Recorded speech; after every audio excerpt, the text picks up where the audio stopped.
Alrighty, greetings. Happy summertime eclipses, one and all. Yes, it must be that time as I am currently moving. So, another live stream. We're covering our total lunar eclipse in Sagittarius. So here we'll be introducing and exploring our eclipse season, May to June 2021. Summertime, Northern Hemisphere. Now, on the 26th of May, 7:17 a.m. Eastern Daylight Time, we will observe a total south nodal lunar eclipse at 5 degrees, 25 solar arc minutes, Sagittarius, square the ruler of Sagittarius, Jupiter. Eclipses are a season of significant change, which occurs every 6 months, regularly and rhythmically, when a new or a full moon aligns with the ecliptic. These points where the moon passes the ecliptic is called the moon's nodes, or the dragon's head and tail, or in Hindu Vedic astrology, Rahu Ketu. They are extremely important in the overall compass that is astrology, being that they are overall indicators of evolutionary direction. So every 6 months during eclipses, we have this period that strikes an evolutionary chord. We have significant change-ups. We have an intermingling between the past and the future. Oftentimes a revisitation of old themes and past patterns while simultaneously new possibilities and directions are being introduced. This summer's eclipses occurring along the moon's nodes now at 10 degrees of the Gemini-Sagittarius polarity aligns with the planetary nodes of Uranus. Now, I know this is not popular astrology that will be widely discussed or mentioned at all in YouTube astrology forecasts, so let's start there. The planetary function of Uranus is liberation from limitation, restriction.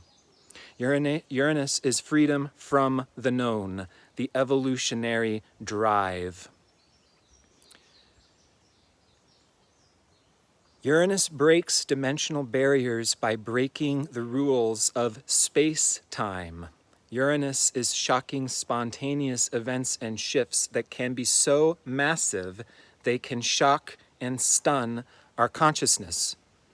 Yeah, so it's like a UFO that suddenly lands and a funny little creature from the future steps out and invites you to enter their intergalactic birthday party. Yeah, it's like, wait, what? Is this real life? Uranus is like this. And so can be these eclipses. This is like time travel, folks. Real time travel. And we are all time travelers. This can also be a rather shocking, unpredictable type of time. All themes of healing trauma and PTSD are inherent within the total nature and memory of Uranus. So this is what Uranus is, the total unconscious soul memory. Long-term memory is the function of Uranus. So bear in mind, these eclipses activate the memories of our soul extending far beyond our conscious memory, or even our memories of this lifetime. Now, a south nodal eclipse triggers our memory shadow. This week, we're triggering the past. So here we begin our examination and breakdown of our forthcoming Sagittarius lunar eclipse, May 26th.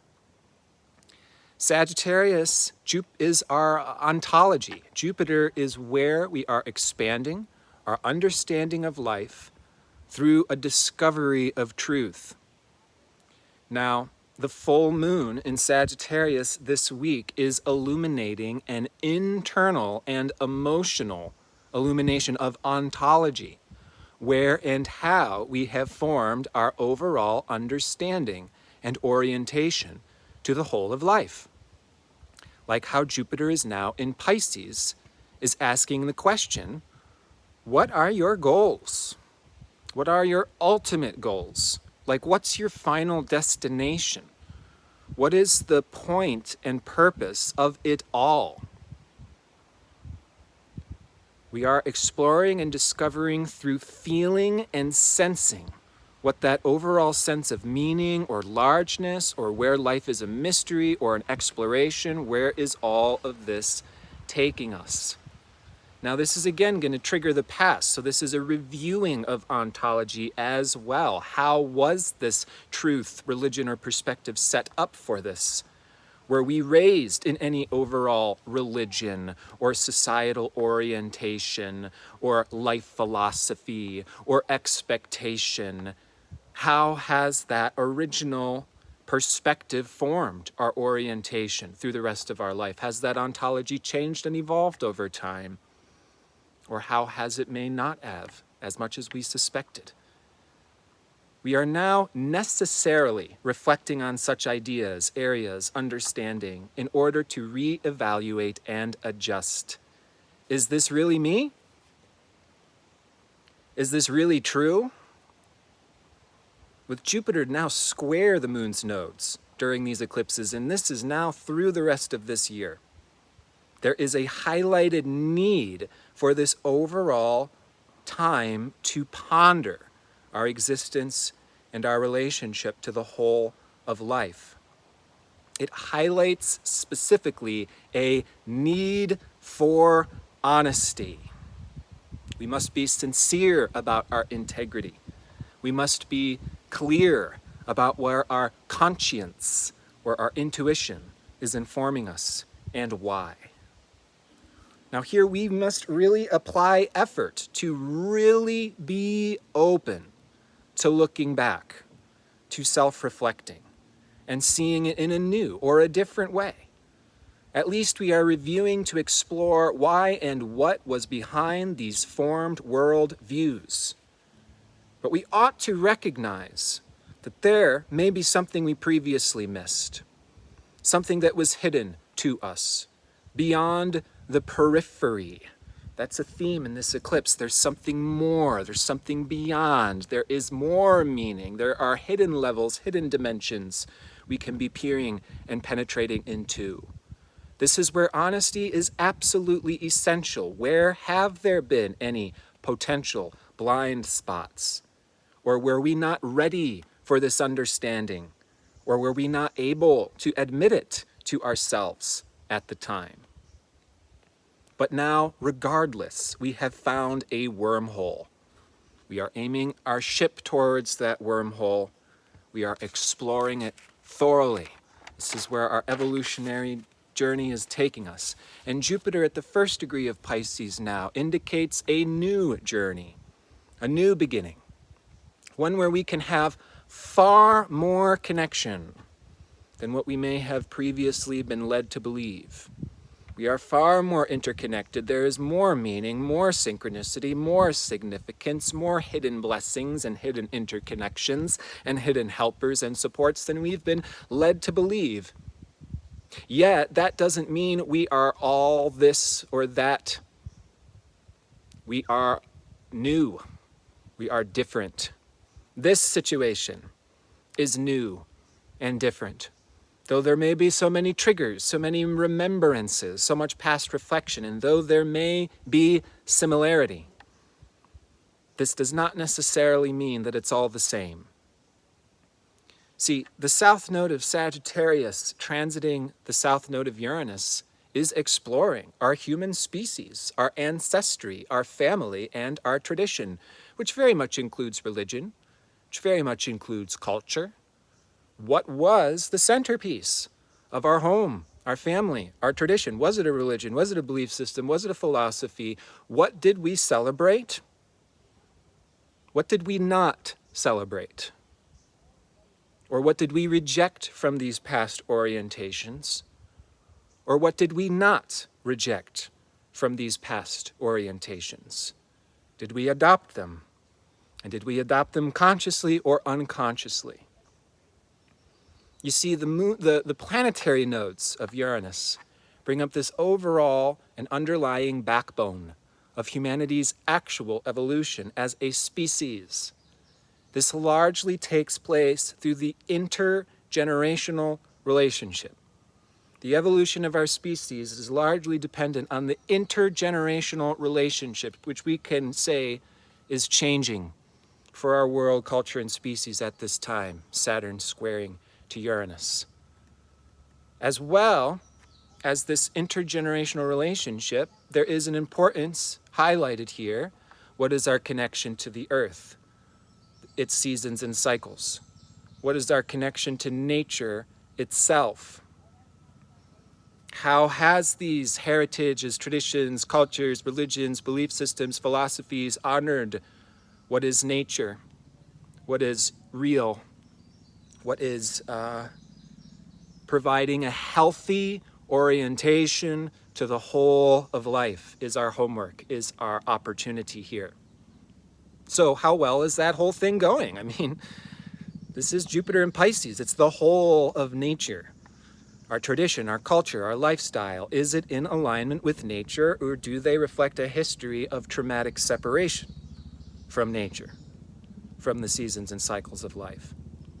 See, all of the above is reflected in the planetary nodes of Uranus. We have to look at PTSD, the connection or the disconnection from nature, because that is the collective theme that we can all relate to and have experienced in unique ways in some way, shape, or form, that's being collectively illuminated by this full moon in Sagittarius. By the way, this is going on all through summertime. Jupiter in Pisces square the moon's nodes, while the south node is in Jupiter's sign of Sagittarius. I mean, we're really exploring what's the purpose of life, what's the meaning of life, while the UFOs are landing and everything's changing and everything's mysterious and everything's confusing. This is a exploration of ontology. That is the actual how we make sense of our life and world based off of the system of meaning that we create. That's Jupiter, that's Sagittarius. Now in my astro school this month, a couple days ago, Jupiter, Sagittarius, the 9th house, as well as Jupiter through the signs and houses. So that way you can take a quick look at Jupiter in your chart, in its sign and its house, understand your intuition, your ontology, and how that orientation can be a part of your unique and specific evolutionary journey, exploration of truth and discovery throughout this life. Now that in and of itself, I think is, besides an obvious plug and advertisement, a useful thing to know. Not everybody's truth, not everybody's philosophy, approach, and journey to life will be the same. And the birth chart in astrology is a way to actually honor the full diversity of human expression in life. This is absolutely essential for us to be aiming towards at this time. So here I'm going to provide now some suggestions for our forthcoming Sagittarius lunar eclipse. Now, this is going to be a very debatey, politically charged period. Gemini, Sagittarius polarity is where it all gets into what's the truth, who's right, who's wrong, he said, she said. So, suggestion time. North nodes and Gemini.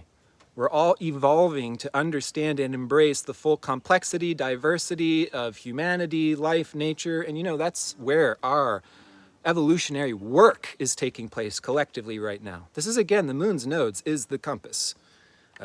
Astrologers that aren't mentioning the moon's nodes are really having a blind spot. So, truth is not singular, Gemini. Similarities resemble similarities. There is no one-size-fits-all or blanket reality for all people. Seriously. I'm sorry, no, it's not like that. Wouldn't it be nice? But no. Beware of shadow Sagittarius. In fact, in some way, shape, or form, we all have to own this shadow propensity in ourself. We all have our own orientation. We all have our truth. There's going to be a bias that's going to shine through. I, in a certain sense, have to admit my own partially hypocritical nature that my truth and bias will come through these videos while I aim towards and strive to be objective and unbiased simultaneously. That simply is the nature of these times. That simply is the nature of this exploration. But we can at least be aware. There is no one size fits all. And in shadow of Sagittarius is over assumptiveness, where we have this fill in the blank nature. That's where we can get into trouble, have blind spots, or, my truth is all truth. What works for me works for everybody. Guess what? Nope. Let me tell you what. Jehovah's Witnesses often do, because, Jehovah's Witnesses are not going to be a one-size-fits-all. There's going to be wonderful, inspiring, heart-inflaming, soul-uplifting Jehovah's Witnesses, because there is no one-size-fits-all. Footnote, innuendo. Oftentimes, Jehovah's Witnesses, while they go door to door, selling their usually one-size-fits-all prescription, are turning people off. It's a very ineffective way of kind of spreading a mission or an idea or a teaching. They make it appear very crusade-y, and that pushes people away. It's the black and white, the good and evil. You're either one of us or you're one of them. And to be one of us, you have to look this way, you have to sound this way, you have to dress this way. This is cult-like behavior. Cults never in this one-size-fits-all, everybody's happy, everybody umbrella, blanket, it's all delusional. I mean, we have to know that this cult-like, delusional, go off the deep end is like inflated, pumped up, real life propensity for all humanity at this particular time. Are we going to see people go off the deep end? Fundamentalism, born again? Absolutely. These are coping mechanisms for the deeper PTSD trauma that I shone a light on hopefully earlier in this video, because that's the real deeper stuff. Why have we formed these belief systems, these orientations, blah, blah, blah, blah, blah? I mean, there's a huge history that's there. That's what we get to review. Okay. So, obviously, the black and white, crusade, us and them, you either know the truth or you don't know. This is immature. This is not high octave, we could say actual Jupiter or Sagittarius. It's a distortion of it because it comes from a lack of experience, being sheltered, being uneducated and misinformed. When we say what works for me is going to work for all other people. No. That's sheltered, delusional, immature, sorry. Diversity is what we're all learning with the North Node in Gemini this year. The truth of nature's expression is there is no one size fits all. That's the reality of human existence. We have to honor this in unique ways in order to learn and grow at this time. If we want to actually have an orientation to the whole of life that works, that's effective. So bear that in mind before you project what you think a person needs to hear at them before taking the time to actually get to know them. That's really, really, really, we need to honor that, preserve that, hold on to that. I mean, for ourselves as well. It's like we're uncovering our own reality here. We can't just fit ourselves in this pigeonhole box, and certainly we can't just speak at people. This is your truth. This is what you need to know. Secondly, let's use this time as an opportunity to explore and discover our own assumptiveness, that ever too quick to fill in the blank. Why? Why do we do this? Why do we have this assumption? What is this missionary complex that everybody needs? Is it useful or not? That is my number one suggestion for maneuvering through this particular eclipse along the Gemini-Sagittarius polarity, is to integrate Pisces Virgo polarities, square the moon's nodes.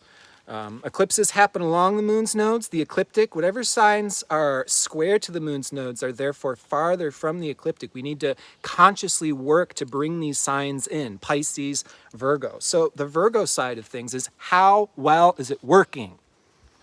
Measure its effectiveness. Virgo is the proof is in the pudding. This is a period where humanity can rediscover its core truth. What is humanity here to do? What is the purpose of humanity? We have a function. We have work. It's not just to believe this or that, free for all, and then you get to be happy because you believe the right or wrong thing. That's fucking horseshit. It's so simplistic and superficial and misleading people from what is the truth of life. So we need something that's provable, measurable, it's effective, and it works. And how we're measuring how effective it is it benefiting others in a measurable, clearly defined type of way, right? Like here in the New Age movement, we're full of platitudes. We're full of all these bullshit gurus and teachers, positively manifest this, think this, that, the other thing, and then you'll have your life manifest. And it comes from privilege. It comes from a misunderstanding of what it's like to actually struggle in life. Those that actually struggle in life, they don't have these platitudes. They get people what they need. We need to update our overall orientation, I think, as a species to get more people what they need, because so many of these platitudes, belief systems, religious, are one-sizey, moralistic, crusade-y, and they're fucking oppressive, delusional. They lead away from our effective service and functioning in the world as a whole. We have to explore how to do this. So the Virgo sign is measuring in a provable, tested out, is this effective? Is it bringing goodness, health, improvement into our world and life? We're going to measure it today. We're going to measure it a year from now. We're going to test and make sure that this is actually working. Virgo is our devotional service. Every human being has a unique service. When we offer our unique service coming from our individuality, this is where we discover our spiritual gifts. The other side to Virgo, the opposite sign, is Pisces. And here, Jupiter in Pisces, we must be finding that selfless devotional service, Virgo, that works, that's effective, but also provides a sense of meaning, Jupiter, that gives us a sense of connection, Pisces, to something bigger than just ourselves. It fills us up. It makes us feel good. It makes us feel like there is beauty in life. There is purpose for our life, and we're connected to that, and it's moving through us every day, and it's directing us into our service and our work that is measurable, is testable, it's effective, it's medicine, it's healing, it's inspiring and uplifting humanity. That's the potential with these eclipses. It is a hugely existential meltdown, exploration, awakening, eureka that can open up new possibilities in terms of what it means to be a human being. And we have to be honest in knowing that there's going to be more than what we knew before, than what we know today. This is where the journey is actively taking place. This is where we all need a fair degree of humility. Thank you.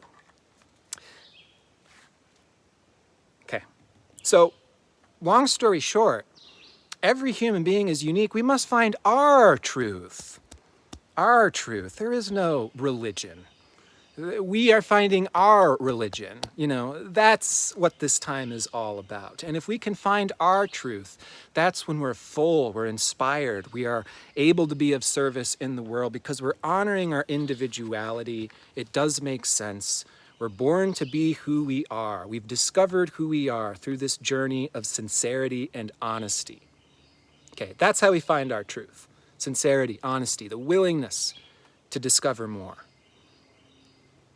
If we are willing to recognize we don't know everything, that we do have blind spots, and we want to receive feedback from others, where we're working, where these things land, where these things don't land. That's where the rubber hits the road. That's where all the magic's happening, in this honest, supportive feedback. We want to help each other out here. We want to expose our blind spots because we're not fucking pretending that we're all perfect or we're all God.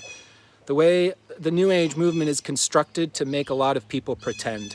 It is like spiritual suicide, but I go off on so many of these rants. You all know that. Okay, so we're honoring our truth, which will be different and unique per each and every universal. That's what I want to put out there with this Sagittarius Lunar Eclipse. Now, there's plenty of other astrology happening. Okay, again, join Rasa Leela community. We're talking about the astrology Q&As every month. You can post questions about whatever you want. I'm here to help, educate, teach, depending on what you need. Okay? Focusing mostly on the eclipse in this video, but I did want to quickly mention Saturn as well. Saturn just stationed retrograde, I believe within 24 hours. 13 degrees Aquarius square to Uranus. So check your birth chart. The mid degrees of the fixed signs, that's Taurus, Leo, Scorpio, Aquarius.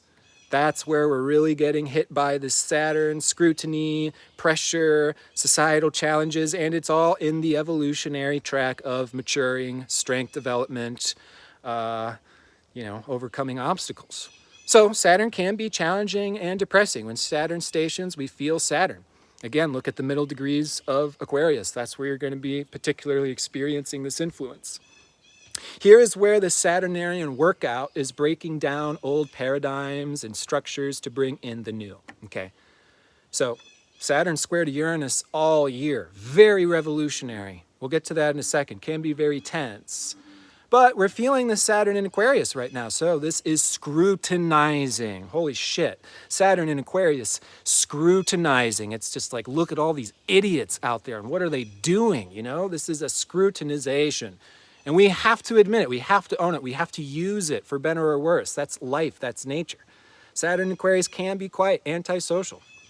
Every group is a cult. Well, we have to use that judgment, that scrutinization. No, we don't evolve by throwing these parts of ourselves away as if we don't have a mind, as if we don't have intelligence, or that we shouldn't. No, use your judgment and your scrutiny for good. Yes, you can. To form new hierarchies, to form new jobs, to form new security, to form new ways of living in the world and society that are far more progressive, far more effective, technologically advanced. That's where the work of Saturn in Aquarius is taking place these years. Saturn in Aquarius is the work of the crowning glory of humanity's innovation. The establishment of a true Renaissance age can be going on now, can be going on these next few years. And Saturn retrograde now through these next several months, we're really going to see that heightened tension, revolution, breaking down, protesting. I'm trying to think of the word. You know, Uranus in Aquarius can be like iconoclasm. You know, it's like, fuck no, we're not honoring this. We're reframing it into something completely different. We're breaking the rules. We're breaking it down. We're changing the reality. So Saturn's going to build up this tension, this creative frustration that's driving us, that's forcing us to address these limitations where we feel stagnancy, where we feel imprisoned, where we feel stuck. Can be very frustrating. Truly, authentically. It's not about not being frustrated. These new age is full of all these platitudes that are just like soul killing. Like everyone be a robot, everybody be happy all the time, everybody be the same thing. It's fucking bullshit. I mean, so many people are choosing not to live and be zombies. No, so we have to use the creative frustration of these times to address what's frustrating us, to make these changes. That's progress, that's innovation, that's evolution, that's taking humanity into the future. So, again, look at those mid-degrees of Aquarius. If you don't know how to read your chart and you want to know what the heck's going on, why am I having these experiences at this time, I got you covered. You can join RasalilaCommunity.com. We have a monthly Q&A. You can submit your birth chart along with a personal question. And I'm going to give a mini 5 to 10 minute reading where I address your question. I talk about what you're going through, what you experience to the whole group. We are publicly looking at people's charts and people's transits in a rapid fire, proving the reality of evolutionary astrology, how helpful, how useful it is to have these reflections, and what astrology does reflect is the most in-depth information that would otherwise be inaccessible to us, because astrology is every single dimension and facet of life in a time-based experience that you can get access to instantly. So in these Q&As, we are test driving EA, we're rapid firing, answering people's questions, doing readings, and it's very, very useful to learn astrology and also see it at work in some of its potential. And I am so looking forward to continuing to experiment, to continue to bounce ideas off of you, because we're test driving this whole thing into the future. Folks, I look forward to hearing your personal experiences. The community is free to join. You don't have to join the school.